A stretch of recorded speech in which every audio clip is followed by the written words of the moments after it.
Broke student shares his lunch with a classmate. Next day his family meets the mayor. Before we begin this story, take a moment to consider the weight of a simple choice, and how a single act of kindness can change everything. The world for Leo Martinez was a geography of cold spaces. There was the cold linoleum of the kitchen floor that bit at his bare feet before dawn, the cold whisper of the wind through the loose window frame of their small apartment, and the cold, gnawing emptiness in his stomach that was his most constant companion. At 17, he carried the weight of a man twice his age. His mornings began not with an alarm clock, but with the sound of his mother's thin, rattling cough from the other room, a sound that spurred him into a silent, practiced routine. He would check on her first, making sure the threadbare blanket was tucked around her shoulders. He'd then move to the kitchen, his worn hands meticulously preparing two things: a small bowl of oatmeal for his 10-year-old sister, Maya, and the day's only other meal, his lunch. Today it was a single sandwich, 2 slices of the cheapest bread, a smear of margarine, and 1 thin slice of turkey that he'd managed to get on sale. He wrapped it in wax paper with the care of a jeweler handling a precious gem. This sandwich was more than food. It was fuel, a promise to his own body that he would make it through another day of classes and his back-breaking dishwashing job that followed. He placed it in his patched-up backpack, a silent prayer that it would be enough. The desperation was a quiet thing, a hum beneath the surface of his life, but it was always there, a pressure behind his eyes that never quite went away. His life was a fortress of scarcity, and this small sandwich was one of its most vital provisions. The school cafeteria was another kind of cold space, not of temperature, but of social geometry. It was a loud, chaotic ecosystem of cliques and hierarchies, where the rich kids flaunted their store-bought lunches and the rest tried to become invisible. Leo always found a corner, a small table by the humming vending machines, and ate his meal slowly, making it last. But today his ritual was interrupted. He saw the new kid, Alex, sitting alone. Alex had been at Northwood High for 3 weeks and had spoken to no one. He wore dark, plain clothes that, unlike the other students' designer wear, seemed to swallow him whole. He was a ghost at the feast, watching the room with eyes that held a deep, unnerving stillness. And on the table before him, there was nothing. Not a lunchbox, not a brown bag, not even a carton of milk. Just his folded hands. The gnawing in Leo's stomach intensified, a familiar ache that was both physical and something deeper. He looked at his sandwich, the one solitary anchor in his long, grueling day. It was so little, pathetically so. To give any of it away felt like a profound act of self-sabotage, a foolish gesture in a life that afforded no room for error. He could feel the eyes of other students, the flicker of their passing glances. They saw Alex's emptiness and looked away, a collective, unspoken agreement to ignore the void. Why should he be any different? He needed this food. His shift at the diner wouldn't end until 10, and there would be nothing to eat until then. His body screamed at him to open the wax paper, to eat, to survive. But then he heard his mother's voice in his memory, a whisper from a time before she was sick, before his father was gone. "Leo, mi amor," she would say, her hands warm on his face. "Kindness costs nothing, but it is worth everything. Never let the world make your heart as poor as your pockets." He looked at Alex again, at the slump of his shoulders, the profound isolation that seemed to radiate from him like a cold aura. Leo saw not a stranger, but a mirror of his own loneliness. In that moment, the choice became impossibly simple. He stood up, the worn soles of his sneakers squeaking on the polished floor. He walked across the invisible lines that divided the cafeteria, feeling the weight of a dozen curious stares. He stopped at Alex's table. The boy looked up, his expression guarded, expecting a taunt or a challenge. Leo said nothing. He simply sat down, unwrapped his sandwich and tore it neatly in two. He pushed one half across the table. "Here," Leo said, his voice quiet but clear. "You look hungry." Alex stared at the half sandwich as if it were a foreign object, a puzzle he couldn't solve. His eyes, dark and heavy-lidded, lifted to meet Leo's. For a long moment, he didn't move, his face a mask of disbelief. The noise of the cafeteria seemed to fade into a dull roar, leaving their small table in a pocket of profound silence. Finally, a flicker of understanding, of gratitude, softened his features. "You don't have to do that," Alex mumbled, his voice raspy from disuse. "You barely have enough for yourself." Leo just shrugged, a small, tired movement of his shoulders. "It's better than nothing," he replied, taking a small bite of his own half. He didn't want to make a big deal of it. He didn't want thanks or a conversation. He just wanted the crushing loneliness in the other boy's eyes to recede, even just a little. They ate in a shared, comfortable silence. The bread was dry, the turkey paper thin, but it felt like the most significant meal Leo had ever eaten. As they were finishing, Alex gestured with his chin toward Leo's backpack, which was propped against the leg of his chair. A large, clumsy patch of denim was stitched over a tear near the zipper. "You do that yourself?" Alex asked. Leo nodded. "My mom taught me how to sew a basic stitch. It's not pretty, but it holds, it's strong." Alex corrected him quietly. "That's what matters." He paused, then added, almost to himself, "My family and I just moved here, for my dad's work. It's different." The admission hung in the air, a small, fragile offering of vulnerability. It was more than he'd said to anyone in 3 weeks. Leo understood. He knew what it was to be on the outside. "Yeah," Leo said. "This place can be tough." When the bell rang, signaling the end of lunch, Alex stood. "Hey," he said, meeting Leo's eyes directly. "Thank you." "Really?" Leo just nodded again, a lump forming in his throat. It was just half a sandwich, but as he watched Alex disappear into the crowded hallway, he felt a strange sense of warmth spread through his chest, a feeling more satisfying than any meal. That fleeting warmth vanished the moment Leo stepped through the door of his own apartment that afternoon. The air was thick with tension. Maya was huddled on the sofa, her small face pale with worry, and standing in the middle of their cramped living room was the source of it. Mr. Henderson, their landlord, a man whose presence seemed to suck all the heat from a room. He was a large man with a florid face and a perpetually sour expression, clutching a clipboard like a weapon. "There you are," he boomed, his voice dripping with condescension. "I was just explaining to your sister that sentiment doesn't pay the rent." Leo's stomach plummeted. He stepped in front of Maya protectively. "We're just a little behind, Mr. Henderson. I get paid on Friday. I can give you something then." Mr. Henderson let out a short, ugly laugh. "Something? Something doesn't stop the bank from calling me. Kid, you're 2 months behind." The owner's done waiting. He took a garish pink piece of paper from his clipboard and, with a dramatic flourish, slapped it onto their front door. The words were stark and brutal. Eviction notice. They had 3 days. 3 days to pay what they couldn't possibly have or be out on the street. "The marshals will be here Friday morning if you're not gone," Henderson said, his voice devoid of any empathy. He gave Leo a dismissive look, his eyes sweeping over the boy's worn clothes and exhausted face. "Maybe you should spend less time at school and more time earning a living from the bedroom." Their mother's cough echoed, a weak, desperate sound that made Leo's blood run cold. Mr. Henderson winced in theatrical disgust, then turned and left, slamming the door behind him. The pink paper remained, a wound on the heart of their home. That night, at his dishwashing job, the clatter of plates and the hiss of hot water were a soundtrack to Leo's spiraling panic. Every dish he scrubbed was a reminder of the money he wasn't making fast enough. His hands, raw and red in the scalding water, trembled slightly. How could he find $1,000 in 3 days? It was an impossible sum, a mountain he couldn't climb.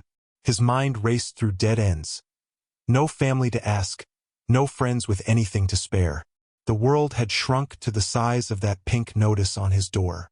Around 8 o'clock, the diner's front bell jingled. Leo, lost in his thoughts, barely noticed until he heard a familiar, quiet voice. He peered through the small, greasy window between the kitchen and the dining area. It was Alex, and with him was a man in a tailored gray suit. The man looked tired but carried an air of authority. They sat in a booth, and Leo shrank back, not wanting to be seen. He was ashamed of his stained apron, of the desperation that he was sure was written all over his face. He couldn't make out their whole conversation, only snippets that drifted back into the kitchen. The man, clearly Alex's father, spoke in low, serious tones about a zoning dispute and a city council vote. Alex was mostly silent, pushing food around his plate.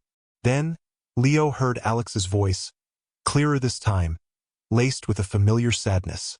It's hard when people assume things, Alex said.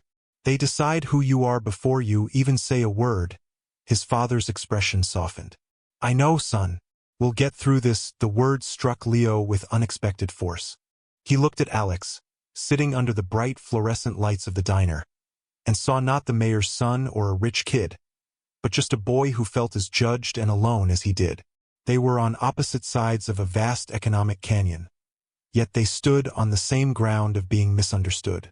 The revelation didn't solve Leo's problems, but it deepened the bond he'd felt over that shared sandwich, a fragile thread of connection in an overwhelming world. The next 2 days were a blur of quiet dread. Leo picked up an extra shift, working until his bones ached and his eyes burned with exhaustion. He gathered every dollar and coin in the apartment, the emergency cash his mom kept in a teapot, Maya's piggy bank, the tips from his job.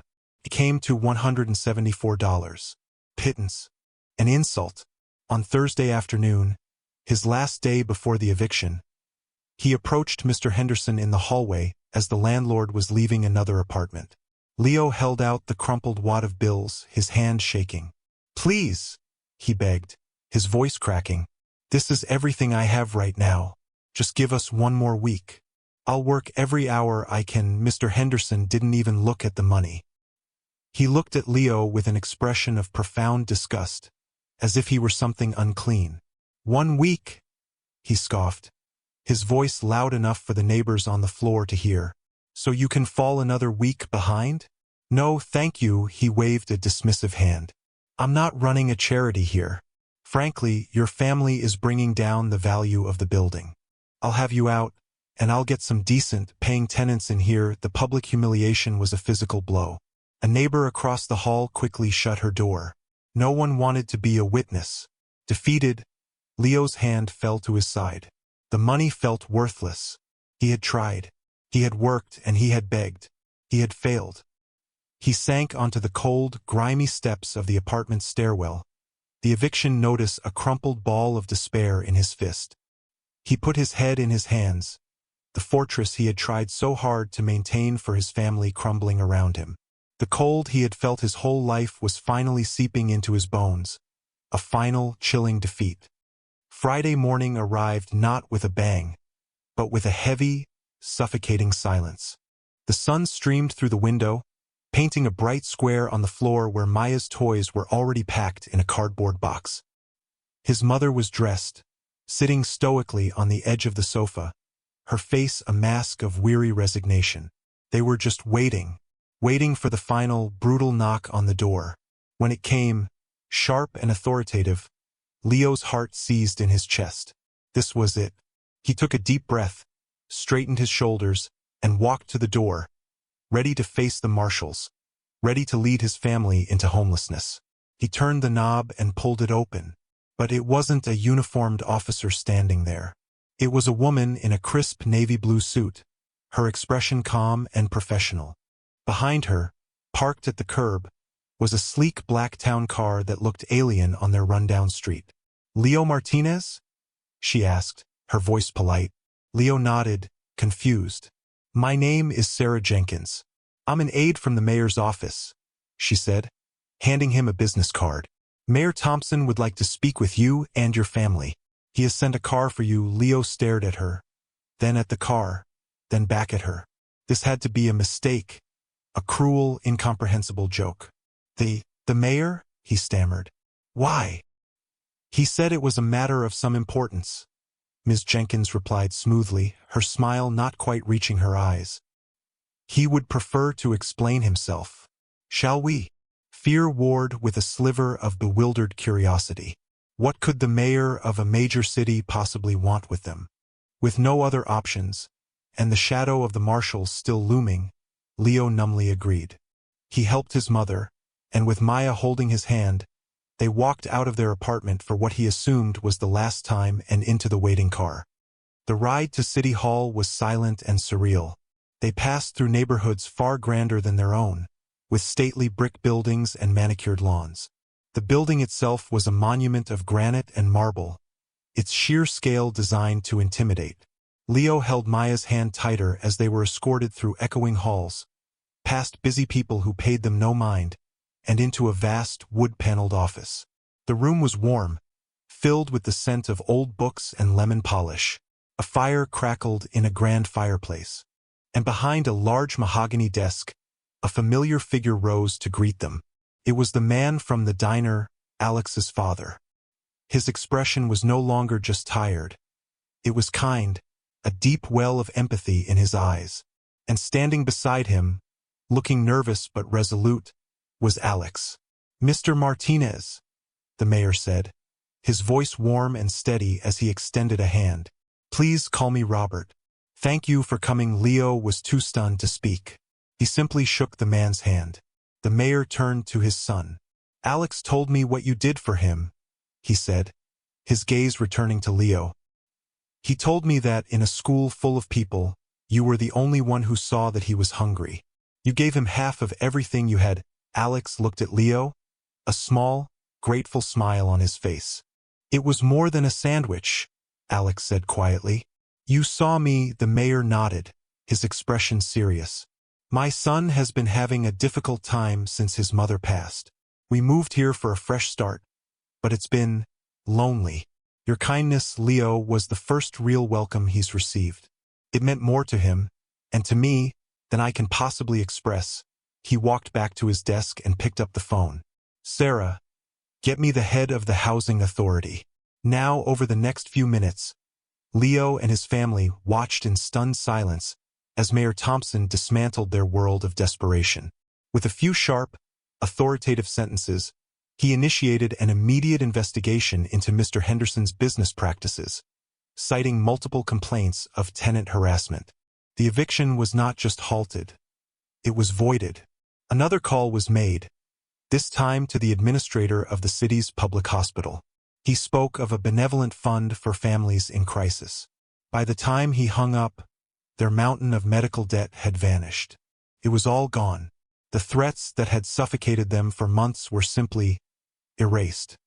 "A man like Henderson shouldn't be allowed to prey on good families," the mayor said, his jaw tight with anger. He then looked at Leo, his expression softening once more. "And a young man with a heart like yours shouldn't be washing dishes. He should be building a future." He explained that he and his late wife had started a private educational foundation. He was offering Leo a full scholarship to the state university, covering tuition, books, and living expenses. "You focus on your studies," the mayor insisted. "Let the city and my office worry about the rest." He then turned to Leo's mother. "Ma'am, once you're feeling stronger, we have a number of city administrative positions that can be done remotely. Good, stable work. Your family will not be in this position again." Tears streamed down her face, silent tears of disbelief and overwhelming relief. Maya, sensing the shift, hugged her mother's legs. The weight of years of struggle was lifting from their shoulders, replaced by a light so bright it was blinding. Later that day, as they were driven home, not to an empty apartment, but to a home that was truly theirs again, they saw Mr. Henderson on the sidewalk, arguing with two officials from the housing authority. He looked small and pathetic, his bluster gone. The neighbor who had shut her door now stood in her doorway, watching, and when she saw Leo, she gave him a small, respectful nod. The community's judgment had been overturned. That evening, the mayor and Alex arrived at their door, not with aides and official cars, but with bags of groceries. "We thought you might be hungry," the mayor said with a smile. They cooked together in the tiny kitchen, the two families from opposite worlds. They shared stories, not of poverty or power, but of loss, of hope, of the quiet struggles that make us human. A new family was being forged in that small, warm apartment, built not on blood, but on the foundation of a single, shared sandwich. Months later, The cold was a distant memory. Their apartment was a haven of warmth and light, the pantry full, the bills paid. Leo's mother, her health steadily improving, worked from a new laptop at the kitchen table, her laughter a frequent and welcome sound. Maya's drawings, once done on scraps of paper, now filled bright, new sketchbooks. And Leo, surrounded by textbooks that were his own, studied with a focus and peace he had never known. On the mantel, a framed photograph had pride of place. His family and the Thompsons, smiling together at a Sunday dinner, an event that had become their new tradition. Leo often found himself looking at that picture, a tangible symbol of his transformed world. He understood now that true wealth wasn't measured in dollars or possessions. It was measured in compassion, in the courage to see another person's need and act, even when you have nothing to spare. A single act of kindness, and offered half of a sandwich, had not been a foolish sacrifice. It had been an investment in humanity, and it had paid dividends beyond his wildest dreams, creating an echo of goodness that promised to resonate for the rest of his life. And as we leave Leo and his new family, we are reminded that in a world that often feels cold and unforgiving, the greatest power we have is the warmth we choose to share with one another.